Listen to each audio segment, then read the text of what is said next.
उसका हिंदी में अनुवाद बताएं तो। देखिए, जो है हम आपको एक कथा सुनाते हैं श्री रामचरितमानस का। भगवान राम से अगर कोई प्रेम तो सब करते हैं, लेकिन कोई सबसे ज्यादा प्रेम करने वाला है तो वो माता कैकेयी है। लोग तो समझ नहीं पाते हैं, कहते हैं कि वो तो वन में भेज दी थी, वो कैसे प्रेम करती हैं।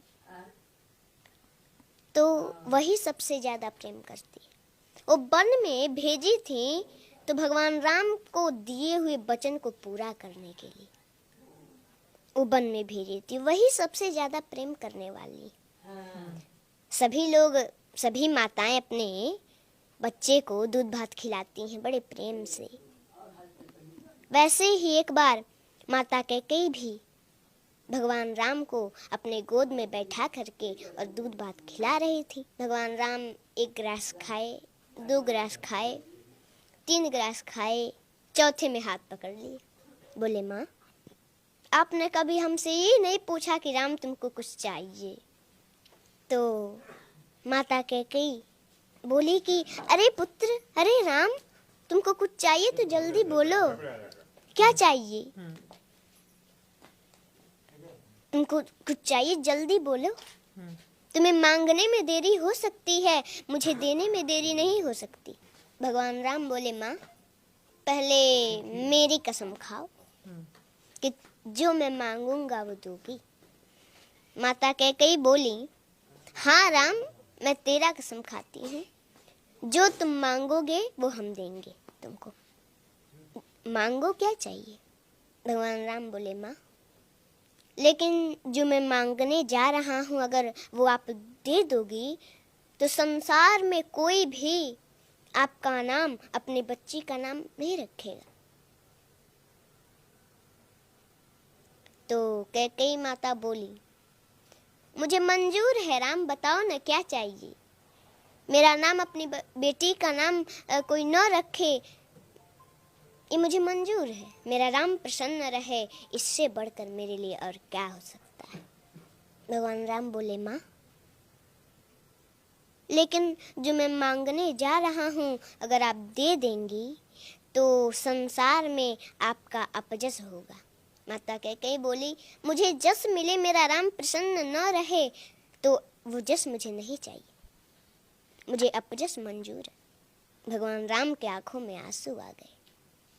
बोले, माँ, लेकिन जो मैं मांगने जा रहा हूँ वो आप दे देंगी ना, तो कदाचित आपको वैदव्य जीवन भी देखना पड़ सकता है।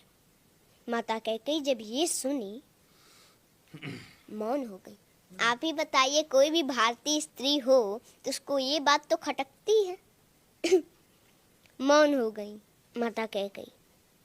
थोड़ी देर मौन रही, फिर कुछ देर के बाद बोली, राम, मुझे कदाचित वैदव्य जीवन ही क्यों ना देखना पड़े, वो भी मुझे मंजूर है, बताओ तुम्हें क्या चाहिए। भगवान राम बोले, माँ, एक समय ऐसा आएगा, मेरा विवाह होगा, मैं फिर अयोध्या आऊंगा और उस समय हमारे लिए आपको 14 वर्षों का वनवास मांगना पड़ेगा। जब कैकेयी माता वनवास सुनी तो तुरंत धड़ाम से गिर पड़ी, जमीन पर बेहोश हो गई। भगवान राम ने जल से छींटा मारे तो कुछ देर के बाद होश आया। उठ के बैठी, थोड़ी देर मौन है, फिर बोली, राम, रो रही हैं? बोली, राम, देखो, मुझे अपजस भी मंजूर है, मेरा नाम, अपनी बेटी का नाम संसार में कोई न रखे ये भी मंजूर है, कदाचित तो ना देखना पड़े वो भी मुझे मंजूर है, लेकिन मेरा राम मुझसे दूर रहे ये मुझे कदाचित मंजूर नहीं है। राम, मैं तुम्हारे बिना 1 मिनट नहीं रह पाती, तुमने 14 वर्ष सोच भी कैसे लिया? राम, ये वरदान वापस ले लो, मैं नहीं दूंगी, मैं नहीं दे सकती है वरदान। भगवान राम बोले, माँ, आपको ये वरदान देना होगा क्योंकि आपने हमारी कसम खाई है, और अगर मैं बन नहीं गया तो सरभंग ऋषि की जो है मांस गल चुके हैं, बस हड्डियां बची हैं जो कि अब सूख रही हैं।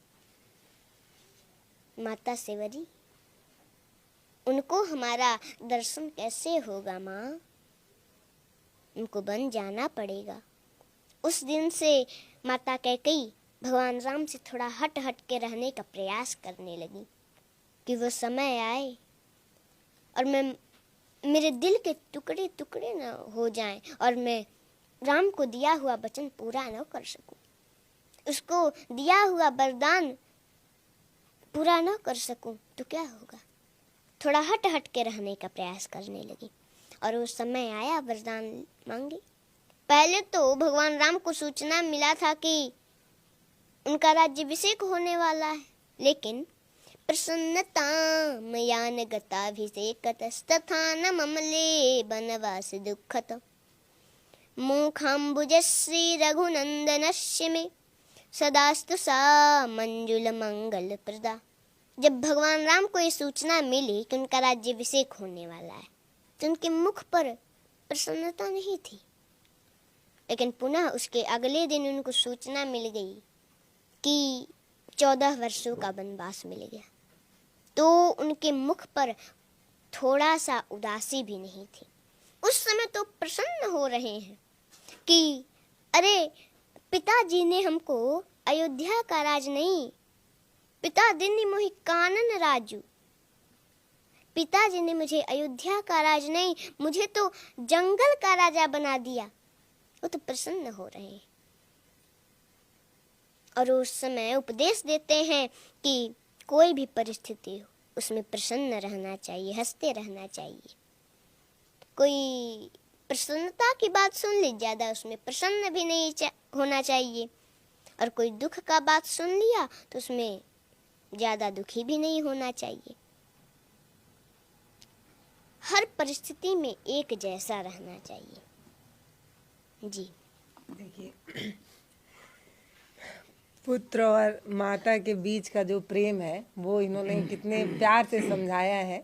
इतना इससे पहले भी कई बार राम कथा सुनी होगी, कई बार आपने मंचों पर सुनी होगी, मैंने भी सुनी है, टीवी में देखा है, कई बार मम्मी के साथ सत्संग जाना हुआ है, लेकिन इतना प्यार से आज तक कभी नहीं सुनी। इतने मधुर आवाज में कहाँ पे ठहराव देना है, कहाँ पर पिच गिराना है कि आप उस वाक्य से जुड़ पाए, कहाँ पर पिच उठाकर हाई बोलना है, ये एक कला है।